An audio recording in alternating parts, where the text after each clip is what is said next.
Well, hello everybody.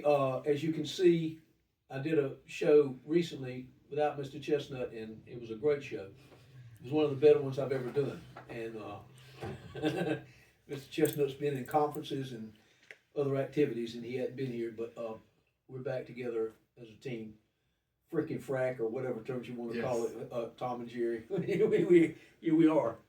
But we want to talk to you today about community improvement because I'm in a mood. March brings out that springish in me, and we're going to start getting better weather, and we'll be able to do things that we couldn't do with snow and rain and flooding on all around us. And when you say community improvement, there's a lot of areas in it. One of the areas for me is how do we get the message out to people that we are improving? So that leads me to transparency, which leads me to the things that we've been doing in this town for years with emails and Facebook postings and this show and radio, all the things that we can do, less television. I can't do television because I don't have access to a TV, or I'd be doing that too. We'd be doing that as well.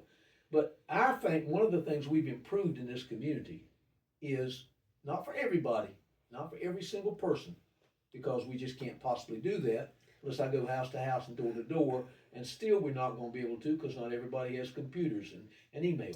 But one of the things we've done to improve this community is get the message of what we're doing out. I really believe that's an important thing, and we've done that. A second thing we've done is we put a lot of emphasis. I know I did on the day I was sworn in. The night I was sworn in, I appointed a lady who is a businesswoman in downtown as the head of business recruitment. And she's done a pretty good job getting the message out. And then Mr. Chestnut came in and we've kind of revised the plan. But I think one of the things that I'm proudest of is that we've got more stores and more businesses working in this town than we did in 2021. Most definitely. And I would agree with you there, Mr. Mayor. When you look at, what we're talking about is community improvement, that covers so many things. Oh, yeah. But the point of it all is that we're working towards brighter and stronger days for our town. One of the things that I'm going to really hone in on over the next couple of months is working with our public works director to really clean up and go out of our way to make things better in our community, from infrastructure to garbage cleanups. Do you always do a spring cleanup? Yeah. I saw an email just recently from North Carolina DOT that does a spring cleanup. Do the spring cleanup during that period of time. So all of these are just to brighten our community. I'm also going to take a step back and engage our intern to help me with some code enforcement issues.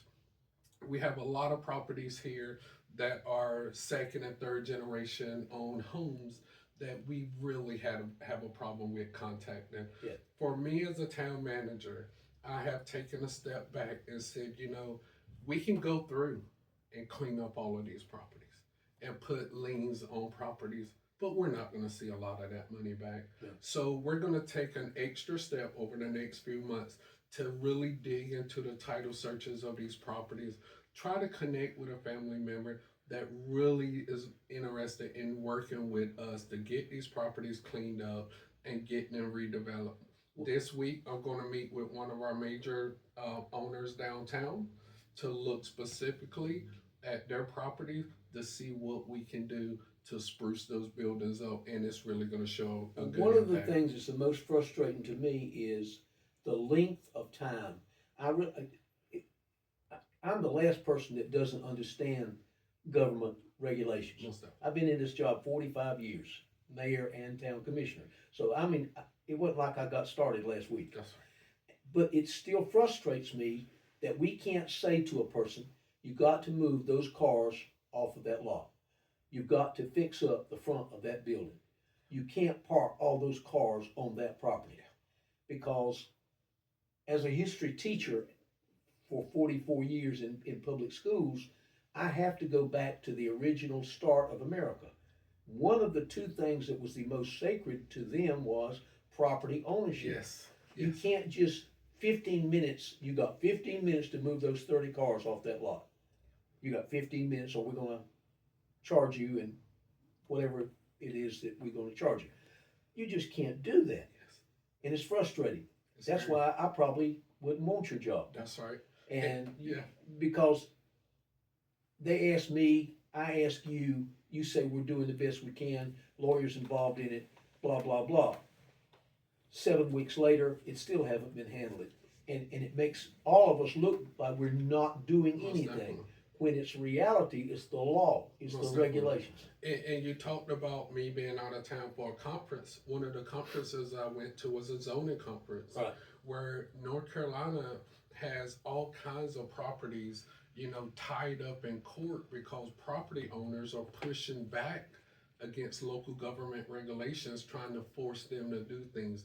So I think, again, over the next several years, North Carolina will continue to push property rights towards those who want to develop their properties versus being more constrained to follow in line with local government. So I'm going to use that to just kind of swing property owners to not, hey, let's not clean up your property, but let's sell it to get it developed. Here's a perfect example. Here's a perfect example. The North Carolina Supreme Court, and I know they haven't changed their ruling, Correct. 2 years ago said and outlawed all video gaming. Yes. Across the board, A to Z. The last time I checked, today is the 24th of February, 2025.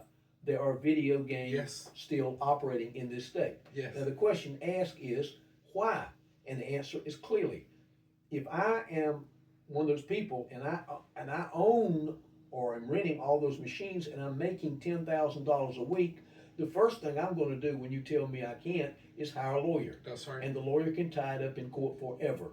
And let me speak And the specifically. same thing with property owners. Yes. With a junkyard or 15 cars parked or Yeah. the front of your building falling down. You got to give me a chance. Most definitely. And let me speak specifically about the gaming because it was brought up in the conference. I'm sure it was.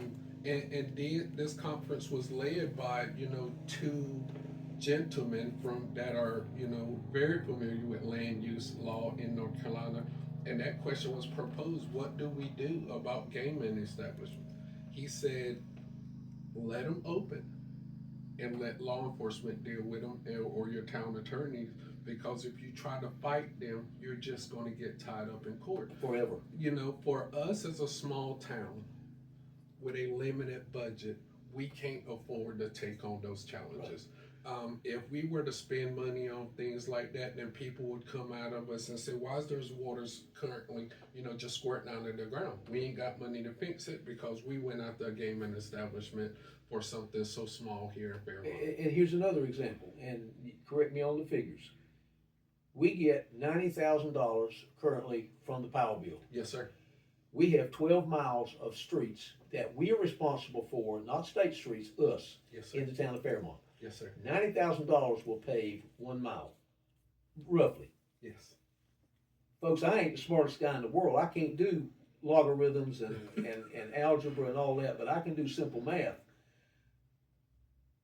We don't have the money to do all the things to be tied up in court and to regulate people's behavior. That's right. That we wish we could wave a magic wand and everybody would say, I'm gonna be cooperative, all those cars are gone tomorrow, this is gone tomorrow, I'll fix the front of my store, no problem, it doesn't matter if it costs me $80,000, I'll take care of it because y'all asked. Most definitely. That's not the reality. It's not. So when people say go after them for that, go after them for that, and on the other hand, they're coming after us because of the streets. Yeah. And we don't have money to repave every street in the town, not at $125 a linear foot. Right. So but we would like to leave our citizens with is know that community improvement is something that we consistently strive for, and that's always a priority.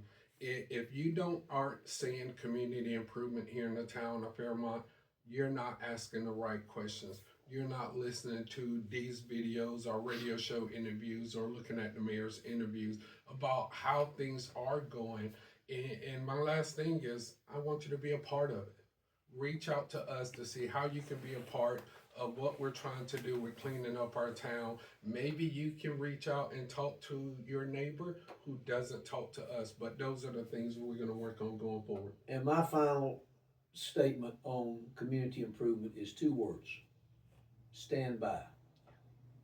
Because I can promise you, as long as he's here and I'm here, we're going to stay focused on improving this community. We may not get there at the same time, but like Dr. Martin Luther King said in the I've Been to the Mountaintop speech, I may not get there with you, but I'm going to get there. What's that? We're going to get solutions to our problems. Keep a positive note and hang with us, and we'll show you some stuff. Awesome. Y'all have a great day, great week, great month, and let's pray for spring weather.